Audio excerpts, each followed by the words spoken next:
Welcome, Olamoju. How's it going? Yeah. So I've read a lot about you. I've heard a lot about you, and I think it's just very impressive what I know so far. But most of these people don't know. You they look like I said they want you. No, we don't do that around here. We don't do that around here. But on a serious note, though, let's just start with the introduction. Who are you? What do you do? And yeah, let's start with that. Okay. Hi, everyone. My name is Olamoju, as you rightly introduced me. I'm the creative director of Oak Collection. It's a menswear brand where we deal in kaftans, suits, traditional fits, and some casuals for men.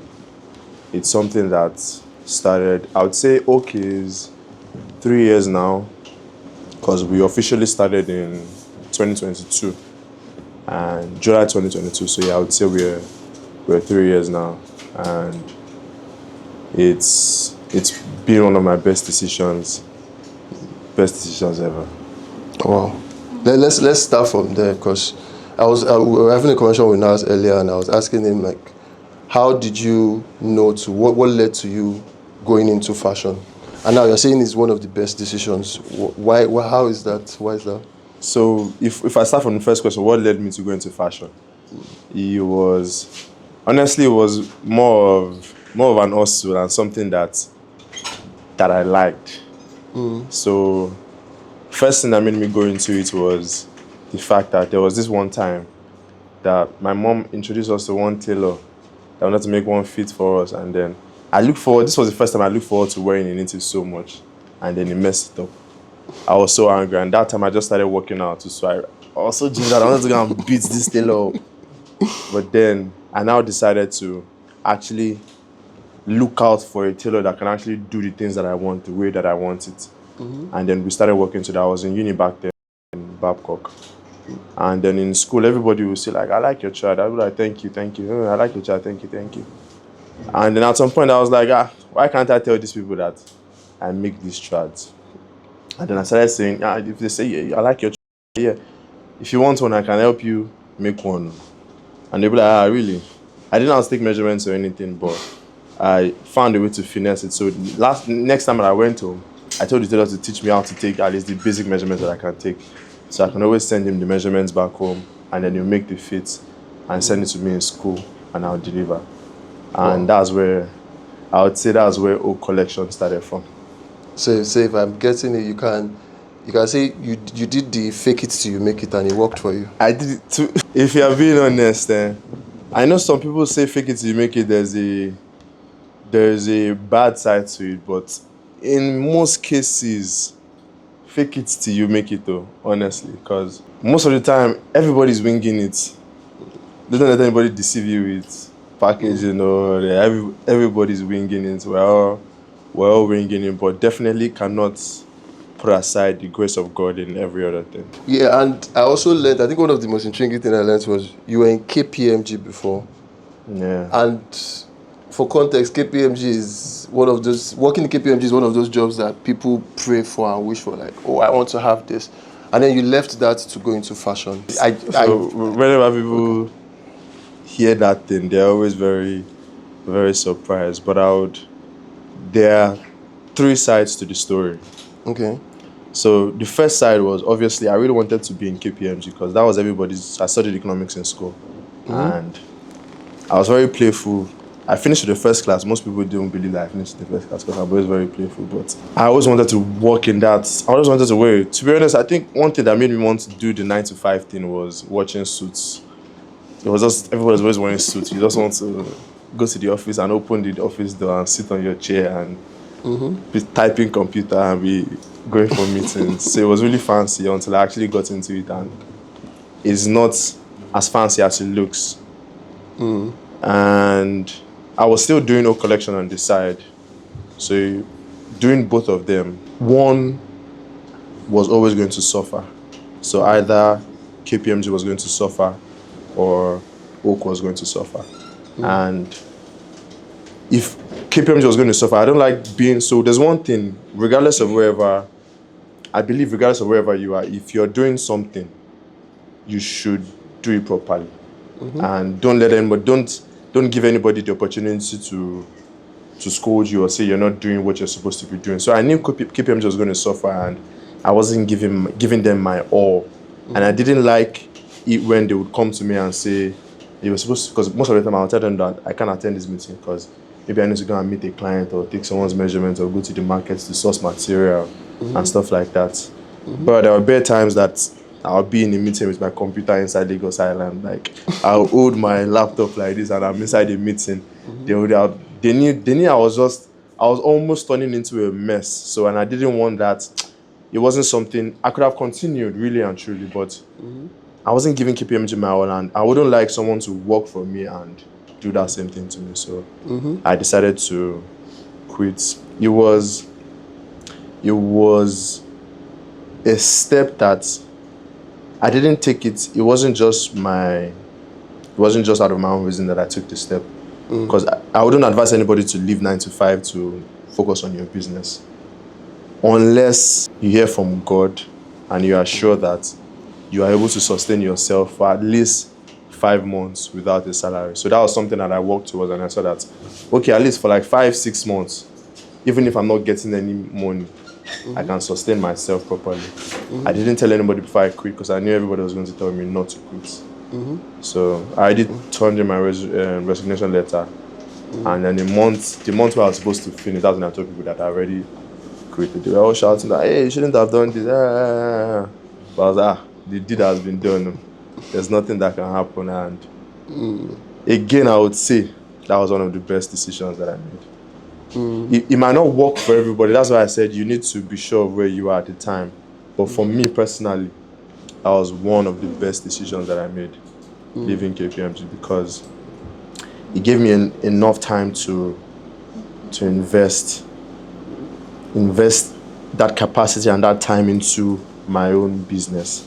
Because I saw if I'm putting in 40% and I'm seeing 100 naira, I know that if I put in 100%, it's not, if I'm putting in, let's put it this way, if I put in 50% and I'm seeing 50 naira, if you put in 100%, it doesn't mean you will see 100 naira, because it is more like a geometric progression. You would see like 200 naira or 300 naira, because all of that time will just keep multiplying in the results. And so long that you're consistent with what you're doing, it will definitely pay off. That's insightful. Although the part of leaving your job, I did that too recently. I won't recommend. I wouldn't advise anybody to. But if you were starting afresh today, do you think you'd do anything differently? Like if you're starting afresh in this day and age, you said you started in 2022. 2022, yes, properly. Because I was doing it on the side before. 2022 was the time that I invested in my first sewing machine and first small shop. I had to obviously start with what I had and just rough it. But something that I could have done differently with what I know now was start more on a professional ground, which wouldn't cost you. It wouldn't cost you anything really to start on a professional ground. When I started, I was using my bank accounts. I was using my personal Instagram page. I was taking orders very, very unprofessionally and doing all of this unprofessionally. And this thing, what you don't realize is that memory sticks. People would regard you, even when you change, even when you do things, when you start to try and make things a lot more professional. That memory of how they saw you in the beginning is still going to stick with them. They will find it very difficult to see you as this is not Olamoju, you will be say you did. It's very difficult for them to take that image away. But if you start off professionally, it wouldn't have cost me anything to take professional pictures or get my business registered and use the business bank account and make everything professional. I think that would have actually changed. It would have been a lot more easier for us to scale and have more of a global brand, because something that we're struggling with now, even if we've been able to grow, something we're struggling with now is changing people's perspective of how they see Oak. They shouldn't just see Oak as another Instagram vendor, because that's what most businesses these days end up looking like, just another Instagram vendor. You hear customers saying, "Why are Instagram vendors like this?" Or some people come to you, "Why are you Instagram vendors like this? All of you Nigerian businesses." So it's obviously because of the way we have carried ourselves or portrayed ourselves to these people. You wouldn't go to, for instance, how can I put it? I don't know if anybody knows, maybe Africana, or you wouldn't go to let me use brands that we know. You wouldn't go to maybe a Puma or a Tommy and speak to them anyhow.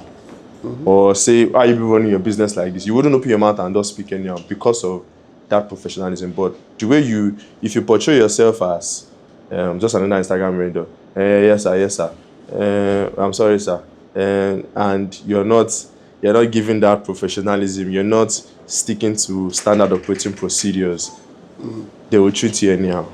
So if there was something I was going to do differently if I was starting afresh, was to have standard operating procedures for how we put out content, how we take orders, how we deliver orders, how we solve customer complaints and inquiries. Because complaints will definitely come regardless of the business, but having that standard operating procedure on how we would approach every complaint or every order or every inquiry, I think that's a game changer, 100%. That's interesting. Well, there's always this argument about the reason why you know to do that professional front now is because you've come this far. If there was an option, would you think small businesses spending a lot on that, do you think it makes more sense than just trying to figure out how to make the brand work instead of trying to make it professional? Do you because there's that school of thought, there's two ways to it, like, oh, fake it till you make it, or because sometimes people overdo the faking it. So now you're faking it and making it look like you are doing something, but there's nothing in the revenue because nothing is coming in. So how do you see that dichotomy? So, like I said earlier, most of the professional stuff that you need to do, it wouldn't cost you a lot of money. So if you see yourself spending too much money to do these professional things or going to borrow money to do it, it means you're doing something wrong. There's something that you're not supposed to be doing that you are trying to do. For instance, standard operating procedures. ChatGPT would give you everything that you need as to standard operating procedures on how you should take the orders, how you should respond to these things, how you should handle inquiries and complaints. To register your business these days, it wouldn't cost you much to register your business and then get your TIN and get your bank account. It wouldn't cost you much to take pictures. You have a friend that has maybe a very clear phone. Take pictures, get a proper background and take. Don't just be very mindful about little details in the things that you're putting out there. Make sure it's clean, make sure it's clear. That's for the front. So if you've ticked all these ones on the front, on the customer's view, that's one thing. The second aspect is now on the product itself that you're delivering. Because you cannot do all of these fancy things and then you now deliver the product and the product doesn't now meet up to standard of what you're showing. So where most of the investment should go is in the product. One thing I would advise is be open to learning and seeing ways of always improving the product. Don't, because somebody has complimented it and said, "Oh, this what they can, it looks very good," people complimented me, it doesn't mean that's the best that it can be. Always look for ways to improve on the product. If the product is great, trust me, every other thing will sell for itself. Even if, which is what I would advise, even if your customer service is poor. So there are two ways. If your product is poor and customer service is great, they will try and come back because your customer service is good. They'll be like, let me just try. But there's a limit to where that will take you. If your product is good and customer service is poor, they will still come and be, I really like the kaftan, let me go again. But then, if that customer service is still always getting poor, but there are a lot of people doing all these businesses that we are doing. And there's someone that will do that, give you that same product with better customer service. So they'll eventually move. So you need to find that balance on making sure that the product is great and then also making sure that the front view is great as well. Okay. You've had a remarkable journey so far. How much of an impact would you say social media has played in making that happen? If I was to quantify it, I would say 95%. Wow. Out of 100. Okay. Because it was literally where we started from. Most of the clients that I know, most of the clients that have become retained clients, most of the clients that have become repeated clients that keep coming back and keep referring you to other people came from social media. And I think there's a lot, even us, we've not tapped into what you can get from social media. That's what we're still in the process of working. There's a lot of potential on social media, on Instagram, on TikTok, on most of all these things. There's a lot of potential that can be tapped into from there. So I would say social media definitely played a huge role. Yeah. Well, now you've managed to cross, because that's another thing. So you use social media and it opens you up to a vast array of people. And if before you were trying to communicate to Nigerians or Lagosians or people from Abuja, now on social media you have to communicate to a global audience. So how does that perspective of trying to reach people, how do you factor that into creating content and still maintaining that originality? So I would, because the way I would answer this question would be from my own point of view, and I wouldn't say we're perfect in this social media thing. But one thing for sure is, like I said earlier, you need to learn from. There are times that I'm just on Instagram seeing people that are doing the things that I would like to do, people that are where I would like to be, and just seeing the things that they do and see how they do it. So if the way you create the content can appeal to a certain clientele or a certain group of people, it wouldn't appeal to some. There is a way you would need to find that fine balance. For instance, there are some people that just wouldn't come to you or speak to you because of the way you handle the page. Maybe prior to there's the way we used to do our content before, where we just doing things like an Instagram vendor. The way an Instagram vendor, there's some people that you would see, they would showcase the product. Hey, we are selling this thing. They'll put the price 25,000 naira. You can get two. Come to our warehouse. You will work for some people, and trust me, that sometimes you see that kind of content will probably have 2 million views. But the quality of clientele that it will get you. You might have people that obviously buy, maybe the average spend will be 25,000 naira, 30,000 naira. And you need to fulfill like 500. Or if you need to fulfill like 1,000 of those ones to make 25 million naira. Meanwhile, there are some people that would shoot the content, and then in that content, they're not saying anything. They're just pointing your attention to certain details around the product they're trying to sell. They are pointing your attention to the functionality of the product they're trying to sell. So that's one thing that I think changed or really helped us in, say, the last year. So when we're doing our content now, less stock, less distracting stuff. Focus on the product and let people see what is unique about this product. So most of these days now, we try not to drop products that is not selling something that is unique, that is not showing something different. So if we do the content now, we are pointing your attention to, we bring your attention to something that is different on what we did. Maybe it's the type of fabric that it is, or a minor detail that we did somewhere around around the clothes. Just so, and trust me, the way it changed there, because people, once you bring their attention to that particular thing, they are really interested in saying, this thing, I like how it works. As opposed to you shouting, or I'm not saying not to talk down on people that do content like that. Yes, you work, like I said, you work for some people, but then there's a limit to where you can get to. There's a limit to the clientele that you can get from those kind of content. So in the long run, what would pay the most is if you, because I don't think you're trying to do so much work to make little amount of profit. So you can, if somebody is going to do 1,000 clothes to make 25 million, why somebody would do 100 clothes to make that same 25 million? Which one pays more? Obviously the 100 clothes.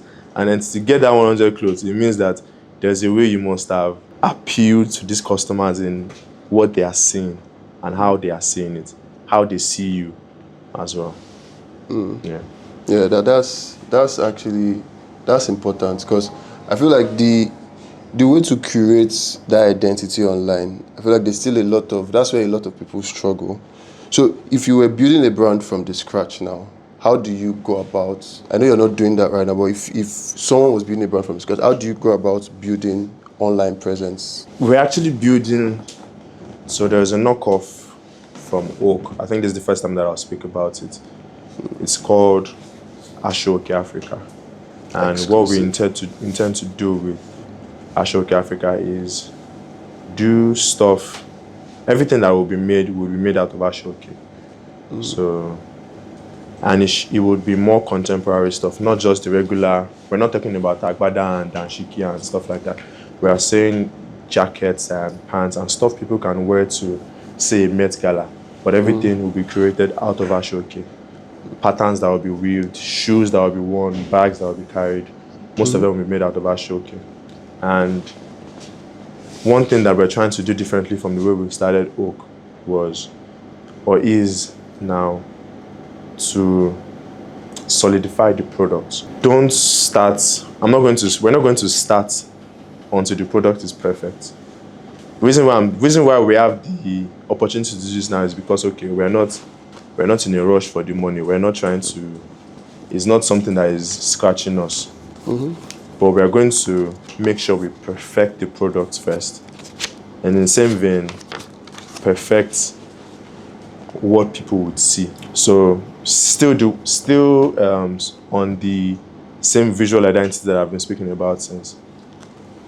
Making sure that they don't see us as another, which is a category that a lot of people need to break out from, and I think will be a game changer.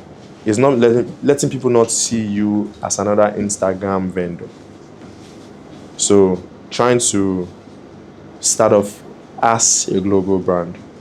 And some of the steps that we'll be taking to achieve this is, like I said, firstly, perfecting the product,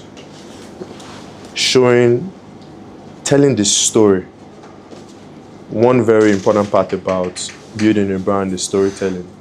Letting people understand the story of the brand, the intentionality that goes into making these garments, and making sure that what people see is the best that they can see. If there's a better way to do it, find a way to do it in that better way. So that's something. There are many times that most of the products have been ready for like say a month now. But every time I look at it again, I see something different that we need to change. And I'm like, okay, it's not yet time. Let's run it again and do it better. And invest, starting a brand. So if there's a lot of financial capacity to invest in a proper photographer, invest in a videographer, invest in a content, social media stroke marketing stroke content person. So you wouldn't just be you that is doing everything. If you have the opportunity to have a lot more people on board, say 2 or 3 more people, that have the same that can see this vision and see the same vision that you're seeing, it will be better to work with those people. So there are some things that you will not see. There are some things that you might not be able to do. There are some perspectives that you will not see that will be seen by these other people that you bring on board. So things that we are doing differently in building this brand is making sure that it's not just us. We are bringing fresh minds on board. We're making sure that the product is perfect, and we're investing in making sure that the visuals are perfect. Yeah. That's lovely. Right now, you sell across different countries. Am I right? Yeah. Can you give me a number? Like how many countries currently? So that we have major presence in, we have in obviously Nigeria, we have in Cameroon, we have in the UK, we have in the US, we have slightly in France. Wow. But places where we receive orders from that we've not even expected before. We've received order from Russia. We Wow. received order from Japan. We received orders For kaftans? For kaftan. Wow. Yeah. By Nigerians or? I think by Nigeria. I'm not exactly sure. Okay. But I know that I've seen deliveries from our logistics people, delivery to Russia, delivery to Japan. Wow. And delivery to Singapore. Places like that you wouldn't expect to deliver a kaftan to. So that just tells the extent to which content can go. And like I said, we're not even great in this content. There are a lot of people that are doing better contents than we do. There are a lot of people that so imagine what they are enjoying. Because with the little that we can see, we know what is possible. So imagine people that are doing this thing properly and have hacked so many things. The opportunities are endless. Well, with this social media followership thing, I'm sorry, if you have questions, please, you can note them down. We'll have sections where we'll have a part of this where you ask your questions and we'll go on with that. But one of the things that, what was the biggest challenge you faced when you started growing across outside Nigeria? What were some of those biggest challenges you faced and how did you curtail them? I think it was in the product itself. Okay. So one thing we had to factor into the way we produce is that, for instance, to launder clothes in the US or in the UK is a lot different from how we do it here. Most of them, they just take the clothes and throw it in the washing machine, and then it now ends up. So to give a practical example of something that we changed or that was an issue. So we realized that most of the times when we send out clothes to the US or to the UK and to all those people, most of the time the hems start to pull out. And the reason why these hems were pulling out was because here in Nigeria we usually use hot belt plates to hem the bottoms of our kaftans, the sleeves, and the pants, which obviously it gave a neater look as to the finishing.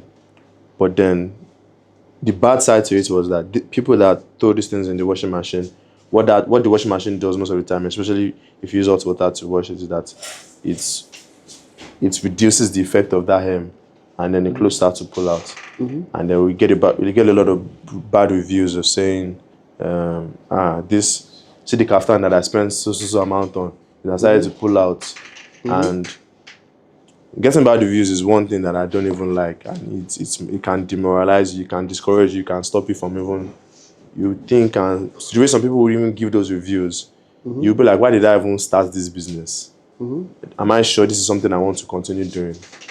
But one thing that we looked at, like I said, is also to look at what other people are doing.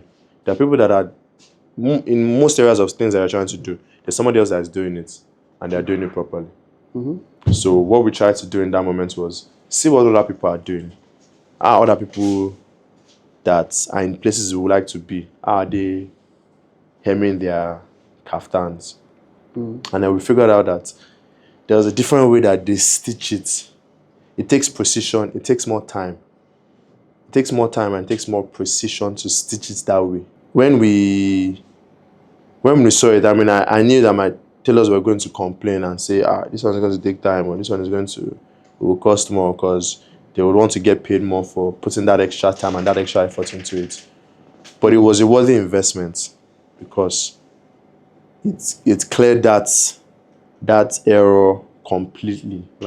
And I personally even see it as a better finish than how we used to do it before, because it shows that you can pay attention. For us personally, it shows that we can pay attention to detail and all of these minute things that would show the intentionality of what goes into actually making these kaftans. So the way we solved it was just to see what other people are doing, and then see how we can also adapt these things they are doing to make our stuff better. That's key. Earlier you spoke about something, and I wanted to circle back to that. You spoke about something that sounded like you are a perfectionist. Do you think you're a perfectionist? I've met a lot more people that I would say I've met people that I would say are perfectionists. Some people might say I'm a perfectionist, but to be honest, I'm just, what's the word? I learned it from other people. I started to hang around a lot of people that pay attention to tiny details. For example, I have a very good friend in this industry that the way this thing is sitting, it will be disturbing you, because it's not in the middle. He will make sure he can be there. You will be so worried. He will just stand up and say that this thing is not in the middle. Why is it here? Why is this bull sitting out of place? So things like that.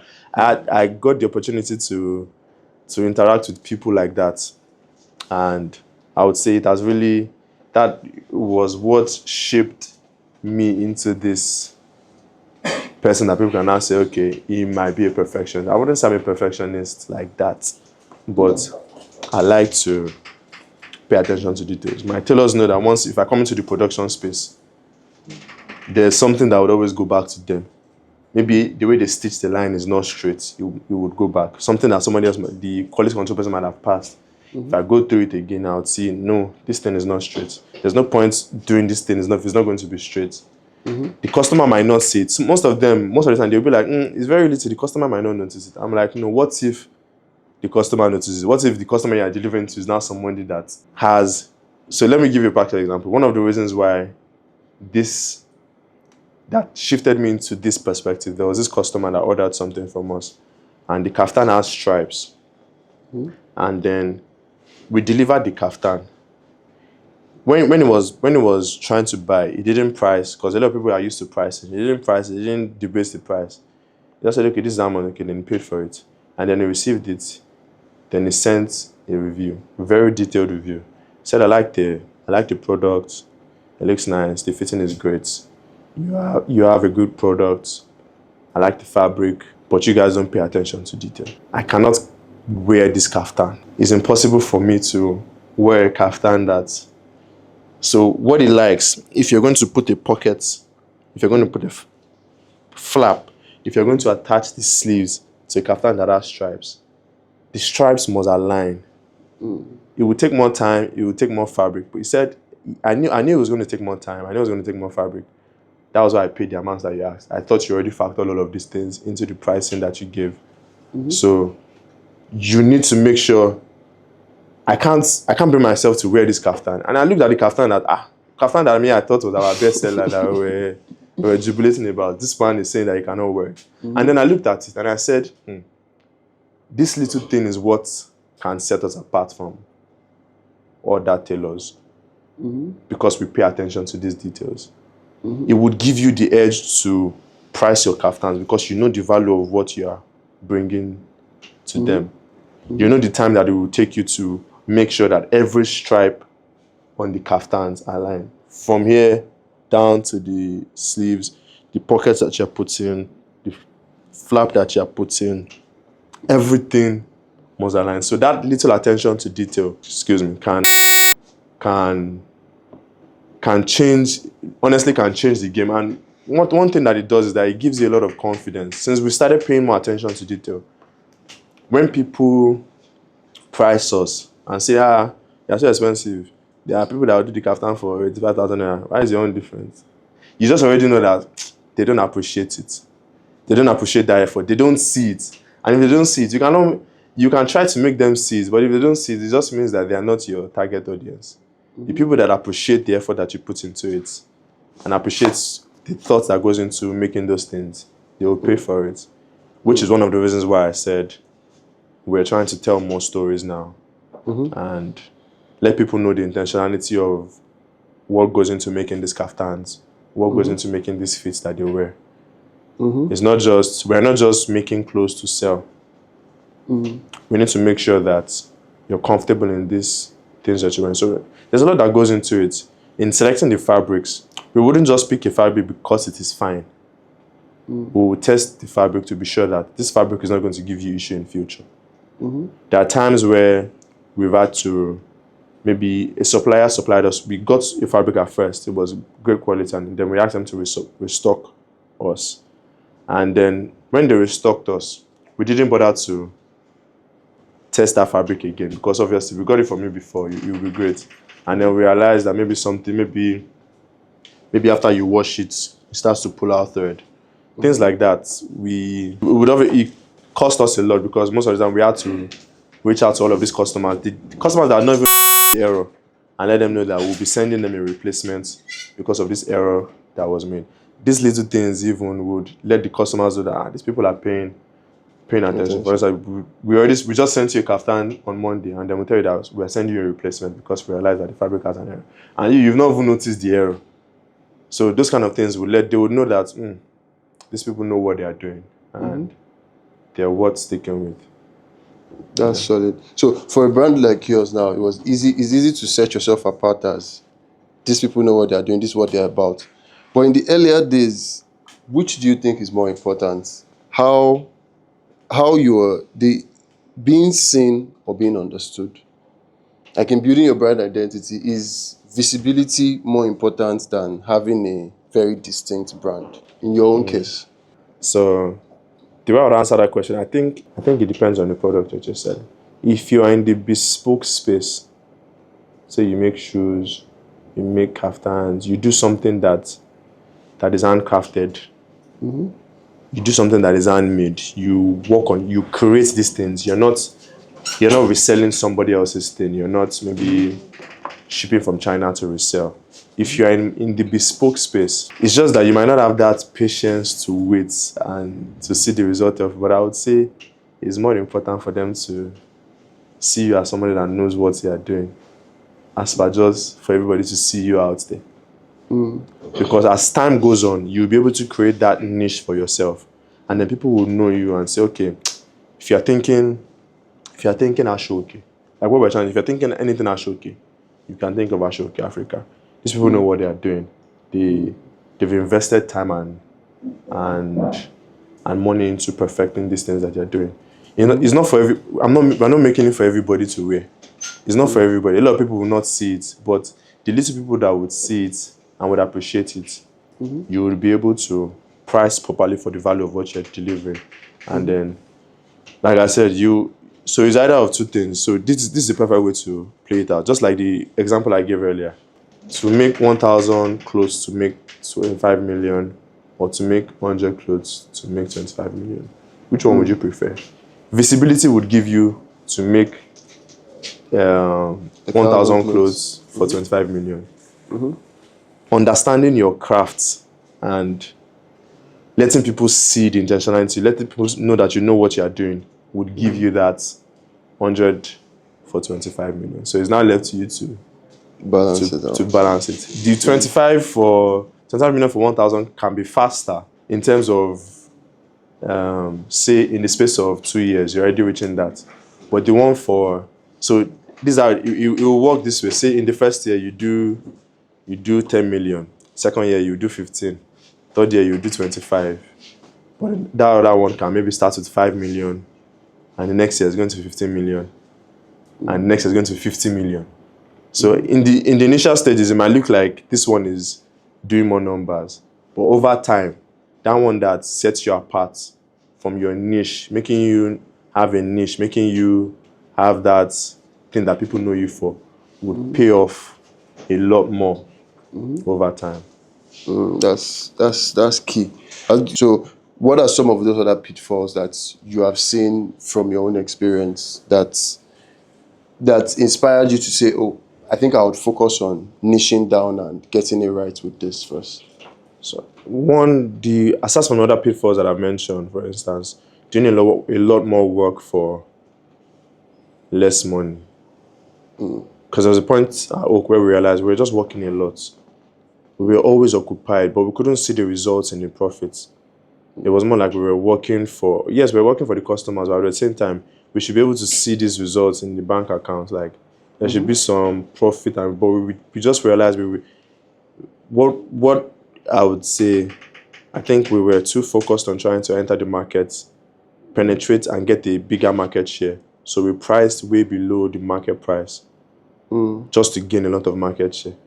And then we now got stuck in that loop where we were always, we're just working and working and working and working, and we're not really seeing the results in our financials. So that is one pitfall.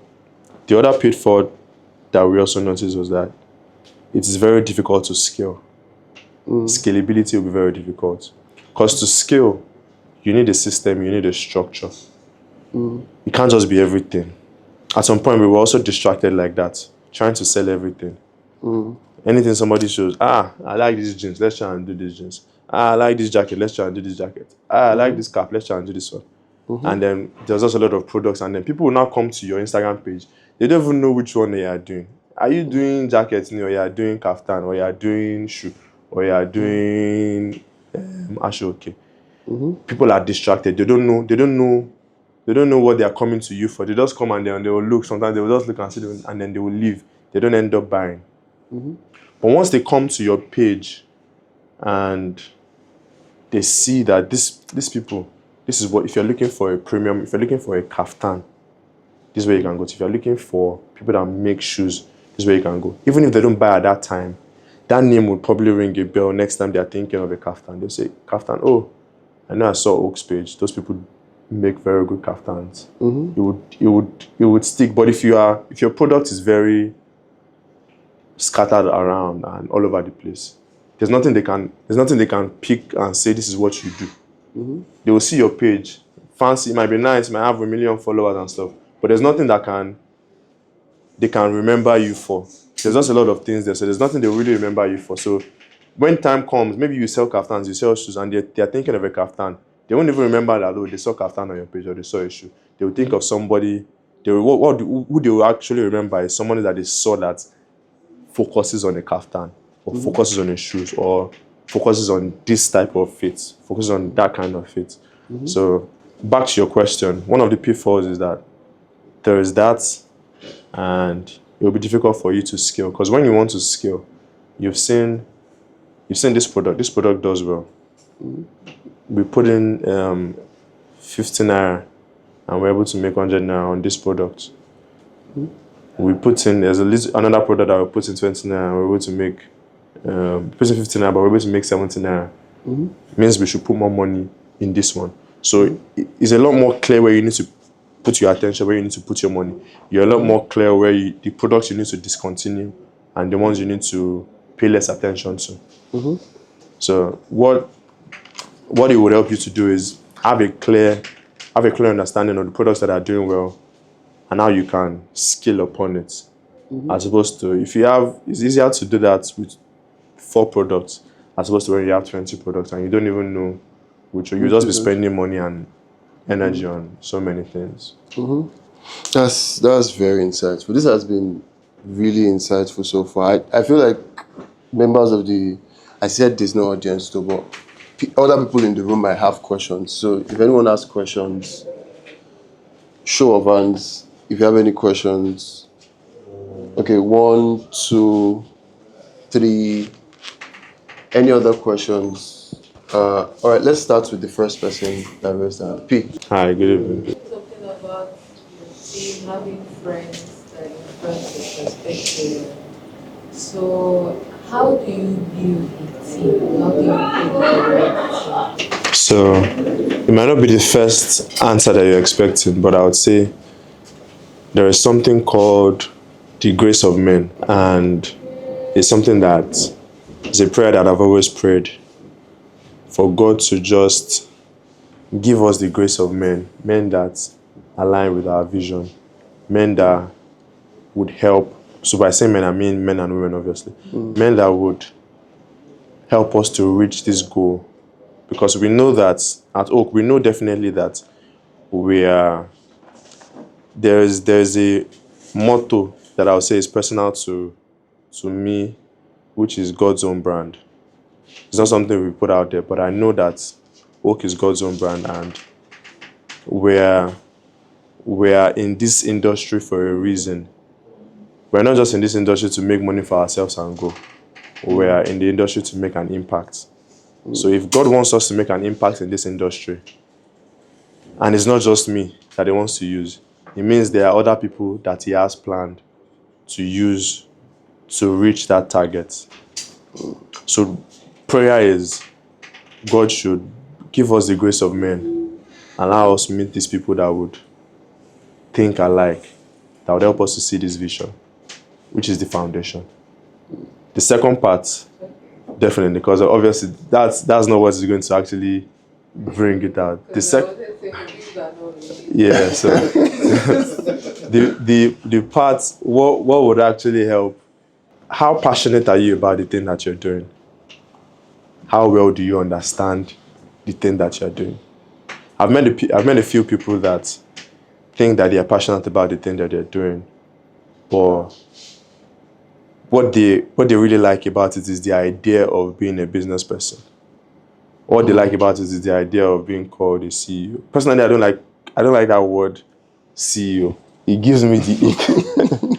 It gives me the ick when I see CEO. A lot of people just is that paparazzi that they are all about. They're not actually passionate about it. If you're passionate about it, things around it would interest you. If things about it interest you, you would, in one way or the other, meet people in that space or that are like-minded, that would have interest in this thing that you're doing.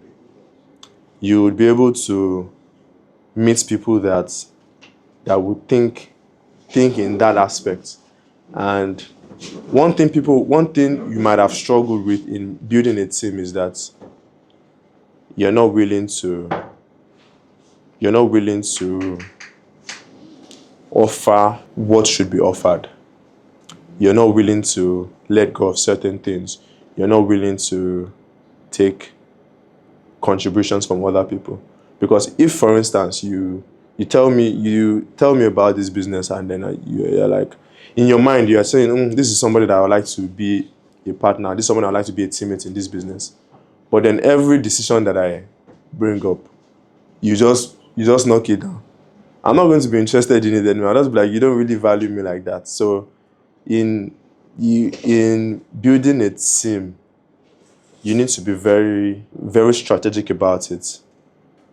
Finding a way to meet these people that are like-minded, and then also listening to what they have to say, what they have to offer. It might not be what they are saying, offering might not align with what you're looking for at the moment, but don't just discard it. Find a way to see where it can fit in. The way you would also, there are some things that you obviously know that this thing cannot work, obviously. There is a way, but if you still see that potential in that person, there's a way you would construct or reconstruct the things that they tell you, or the advice that they give you, that would let them know that they are heard and understood in this thing that they're saying, but they obviously need to refine. That's 2. 3, which is also a buttress on the initial one that I said. In building the right team, which is something that I have also struggled with, but I'm doing better at it now. You need to be very clear on what you want them to come and do. So, you want to build a team, okay. What are the team members that you need? What are these roles that you need? what are the specific things that these people will be doing. It needs to be detailed out. So if you're approaching somebody and say, I would like to be a part of my team, what do you want me to do? Do you have these things detailed out, or is still just an idea in your head? If it's just an idea in your head, then you're not even ready for having a team member or teammates. So it needs to be detailed out properly. If this team member is coming on board, this is what I want them to focus on. This is the result that they would give me if they actually come on board. The thing about it is, once you detail out these things that you want them to do, or the responsibility or impact they're supposed to make, it will be very clear when you see the person that can do it. Once you've detailed it out, once you meet the person, you'll be very clear that this person can actually do this thing that I want to do, because you already have most of these details out. You already have most of these things you want them to do. It will be easier for you to pick them and then also approach them and say, okay, I would like you to be a part of this, and I'd like you to be a team member in this aspect. This is the role you play. This is what you would deliver. This is the impact you would make. This is what you would also get out of it. Because nobody's coming to be a partner or a teammate with you just for Gary and for this. There needs to be something that they can also get out of it. So you need to be willing to offer that thing and seeing the long-term goal of having them on board. Yeah. Okay. Someone else asked, Mumon, you asked a question. There was someone else here that raised their hand for a question. Okay, it was you. Yeah. What's fashion to you and why? Why are you doing this? So funny thing is that somebody actually asked me this question, I'd say 2 days ago, when they came into our office. And the person said, why fashion? Why am I doing it? And the only one picture that I saw in my head was, like, I just saw flashes of when customers send us, we deliver the clothes, and then they come back to you, and then they flood you with pictures and videos saying, Chief, you really did well. I enjoyed this clothes. See how everybody was asking me about my tailor. Like, that joy.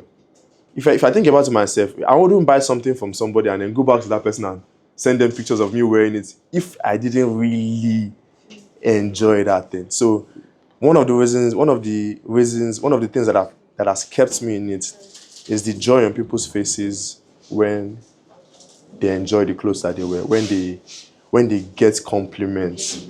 It's one thing to make a clothes for somebody. It's one thing for me to be here and maybe I made this kaftan. And then you now tell him that, I really like your kaftan. Where did you make it? My head would just want to blow there. So that was one thing that has kept me in it as part of why fashion. And another thing that I would say is fashion to me. That was another question. What is fashion to me? It's more of embracing, honestly. At first, when I used to hear this thing, I used to think, people are just finding fancy words to say at these interviews. But really and truly, it's embracing who you are. I met someone yesterday that also came into the office, and he said, I don't buy clothes because the clothes is fine. I buy the clothes because of how the clothes make me feel when I wear it. The person is on the big side. He said, if I buy a clothes and the clothes makes me look fat, I'm definitely not going to wear that clothes again. So there's a lot to fashion as to how it's more of how it makes you feel as opposed to how it looks. A lot of people, which is not a shade to anybody again, a lot of people make kaftans these days and it's so very tight on your body just because you're trying to give that silhouette look and you're not trying to have any creases. But it's not practical, which is something that I think I spoke to Sergio about, and he also opened my, there are some things that are not practical. It might look nice, but the practicality of this thing is not, if the kaftan is very tight, just because you don't want it to crease here, in the cut, it means that you cut in deep in this area. And then when you're trying to raise up your hands, you won't be able to raise up your hands very well. So you are letting go of your comfort because you want to make sure that the thing is stitching properly. Which is that kind of kaftan, you will not wear it again after that one time.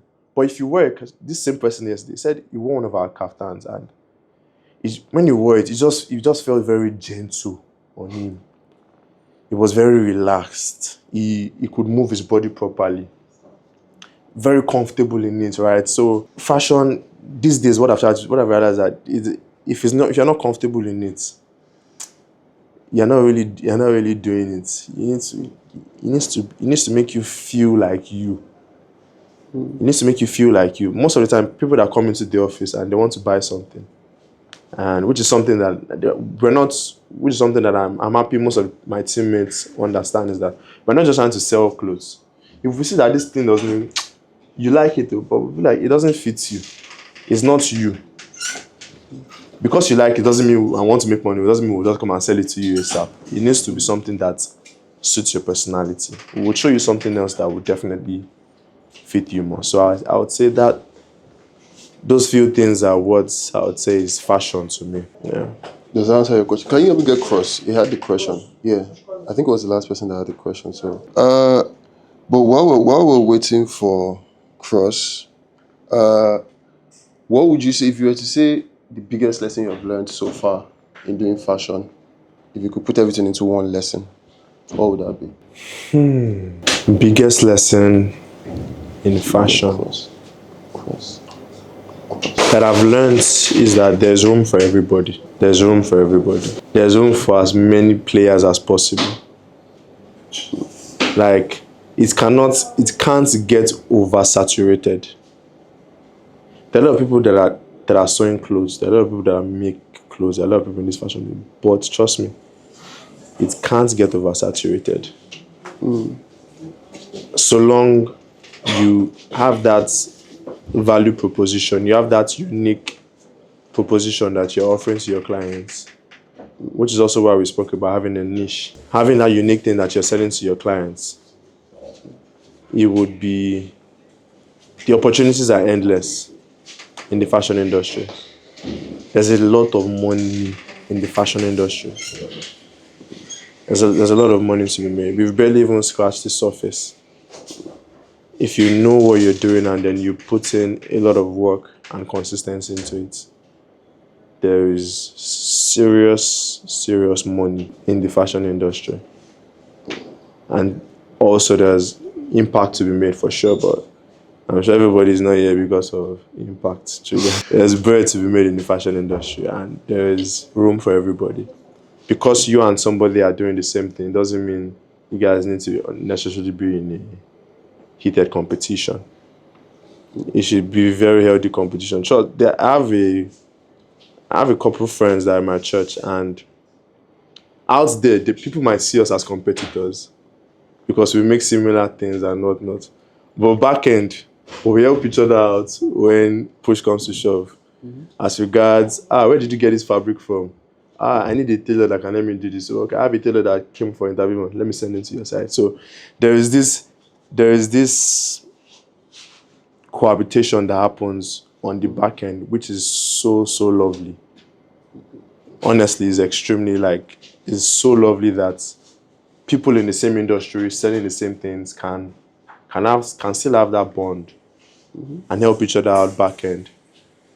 But on the front end, people might not see all of these things. They might see a competition, but on the other end, what we see is that there's room for everybody. If only you say you cannot service all the people in Lagos. You go tire. You can't serve all the people in Lagos. You go tire. So obviously, other people need to come into the play, and the market is big enough. Thank you very much. Cross, you were away, but you had a question to ask. How did you balance needing to make sales while still owning your products, while still trying to do your thing? Because I don't understand. I'm into the fashion business as well, and if I'm not careful, I find myself. I said for the whole of last month, I was just like, I just need to make sales. Before I knew it, I wasn't actually sitting down to be like, let me open up Pinterest to find new ways to do this. Let me work on a new design. I knew that there was a disconnect with my brand alignment of some sort. So yeah, that's question one. How did you balance it out? So, very, very, very interesting question. And I would say there are times where, at some point, I would say, what I would not wear, I would not sell. But trust me, if that's what is going, and that's what can put some funds in your pocket, Baba said it first. Don't be too rigid on what you want if you don't have that capacity yet. So say there's a style of shirt that you know is in vogue that people would buy and you would make sales from, as opposed to the one that you're trying to. Because the thing about having a niche is that you're trying to let people see what you see. It would take time to let them, before they would see what you see. In that time, before they see what you see, you need to keep your business afloat. What are the things that can keep your business afloat? That's also staying up to date with the trends of what is actually going at the moment. What can I sell to make this box? So don't what's the word? Don't disregard doing stuff that are not in proper alignment with what your brand does if you don't have that capacity yet. One thing I would say is that you can always find a way to infuse a little bit of you into that new trend, right? Try and find a way to infuse a little bit of you into that new. So regardless of whatever the new trend is that you're trying to use to make money, just find, it might not even be the most thing, but just try to make sure that you are still in it. Your brand, what your brand is known for, what your brand calls for, is still inside that thing that you're trying to use to make the money at the moment. So do what you need to do to stay afloat, because without money, trust me, you won't be able to do anything. Do what you need to do afloat, but don't then get carried away and then you completely forget the thing that you need to do. So carve out that time, even if it is once in every 2 months, that you drop something that is you. It would still mean something. Little by little, it would catch up. It would catch up and start making waves, as opposed to the one that everybody wears. I'll give a typical example. At Oak, we realized that, so people didn't really, what we started with, what we were known for, is actually making proper kaftans, like proper trad, not anything fancy or so many designs. What we're known for was actually making proper trad. But at that time, people didn't value it. What people just like to say, stone should be all over the clothes. You put the embroidery here, let everybody wear. We had to work with it because we needed to make sales.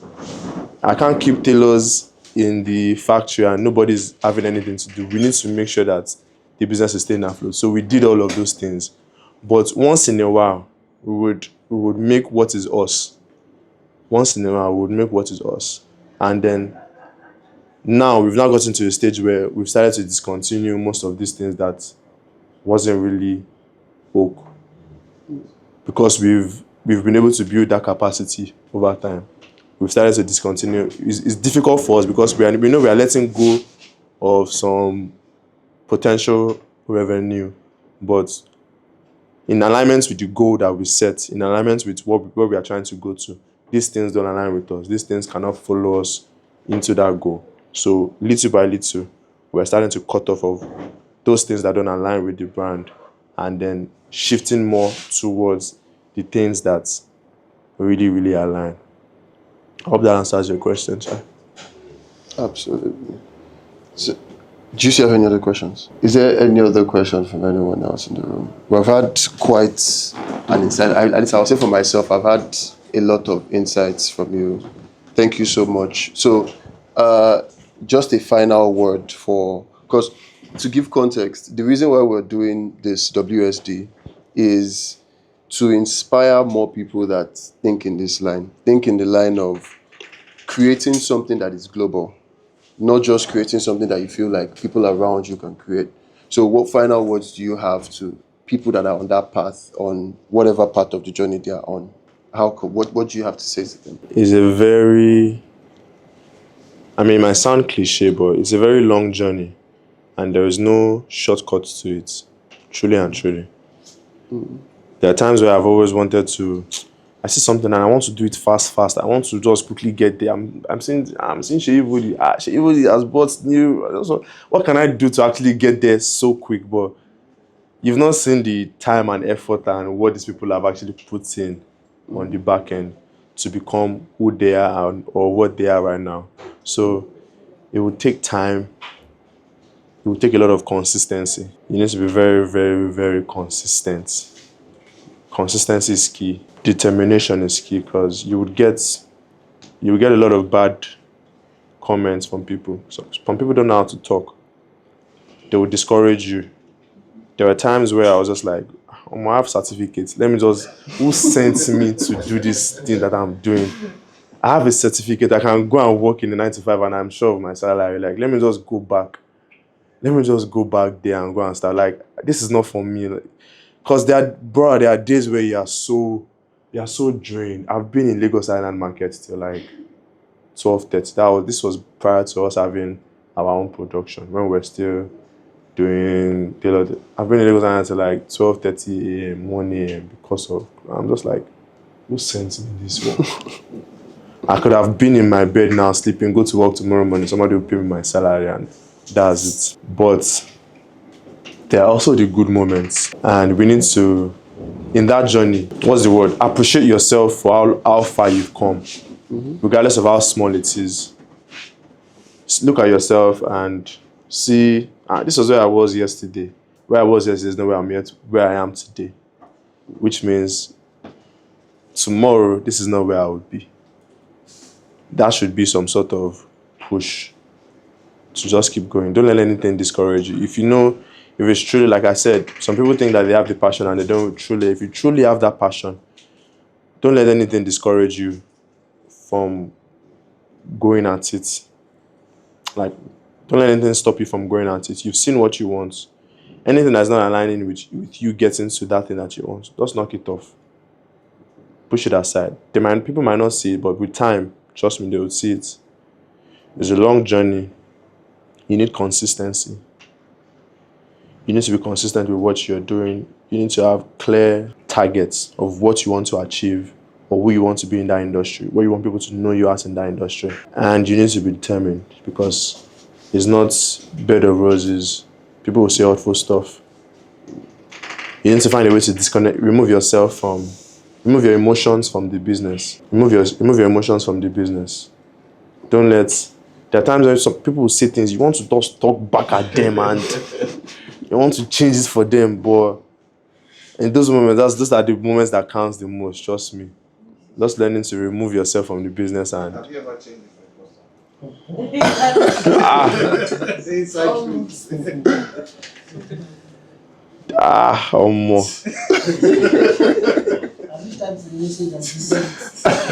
Definitely.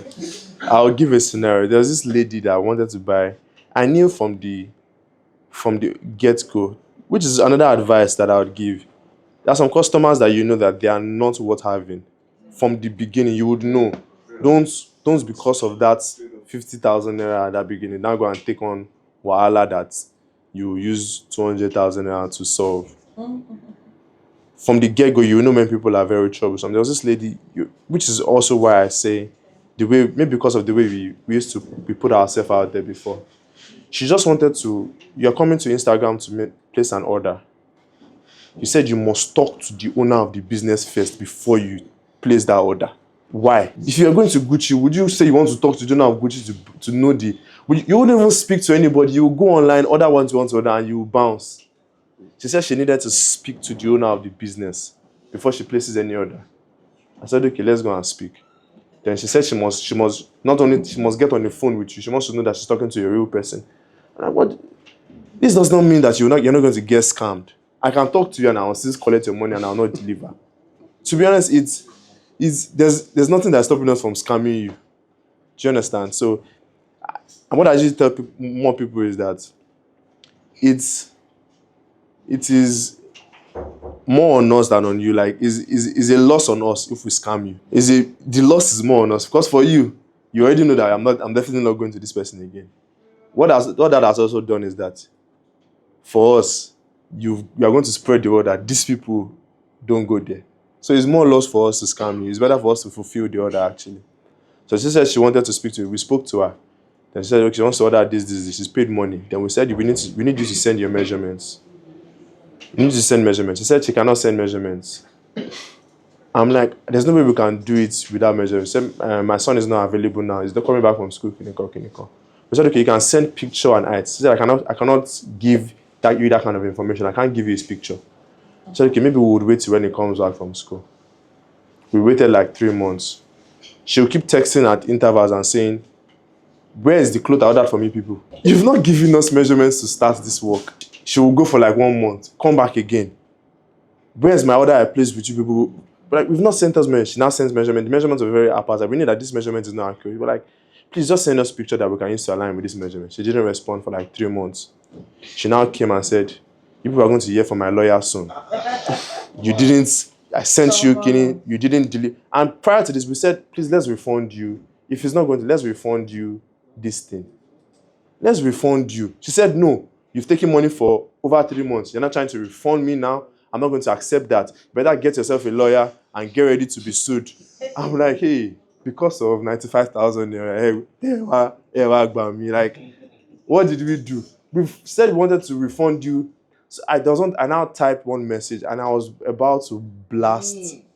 I said very, very crazy things. But I said, if I send this message now, the only thing is lead to is some of you now start going back and forth. And the best way, trust me, the best way to deal with people like that is to be very professional. They will now look at themselves and see that, am I actually this foolish? I'm changing it for this person and this person is just being very gentle.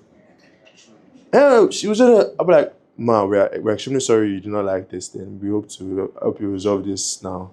How can we go forward with this thing? No, I'm not. Ma, please try to understand us. At some point, she got tired by herself. She didn't even, still now, she has not still sent any message. We will hear from you. We hear from my lawyer. Like, there's no need to get to this, but if it has to get to that, no problem. Let us know when your lawyer is available. Because is it because of 95,000 you want to come and scare us? So there are times where you want to say this awful stuff, but trust me, just hold back and tackle it with professionalism. Let them look like the fool for shouting. There are people that have come, honestly, there are people that have come and when they come into the office, most of them in the office just know to direct them to me. The guy will just be so angry. This was not what I ordered. Then I'll just be like, sir, we're extremely sorry for. Like if you start trying to challenge them and trying to make, obviously in this scenario, the guy what he thought he saw was not what he saw. The kaftan might have looked blue online, but it was actually black. Then we now had to show him. I told him that we understand his point of view, and then I showed him the actual kaftan that we posted. That this is it. If you can check the details, that was when he now calmed down. So if you try and approach that aggression with more aggression, it wouldn't get you anywhere. Just try to be very, very professional about it. Yeah, I think that's it. All right. Thank you so much, Olamoju. Thank you, guys. I think we have answered all the questions, and we can let him go now because I heard you have a lot of places to be at, and we're holding you down. No, it's all good. I was really happy to be here, and I really buy into the idea of what WSD is doing here. And while I was speaking to him earlier upstairs, I now realized, there's something you know in your mind, you need something, but you don't know what you need. And there's some people that will now tell you that thing that you need. Because I've been in a space where we've been trying to obviously find somebody, because we cannot keep designing these things ourselves. I need someone that can be on the creative designing aspect of things, but I don't know where to look to. But this kind of thing is what WSD is about, and I buy into the vision 100%. I was very happy to be here. And I think even this conversation has made me reflect on so many things that personally I want to do and I've been holding back on doing. But for me to now come and talk about it and then I'm not doing it by my own self, it means that something is not adding up. Yeah. Thank you guys so much. All right. Thank you very much. All right.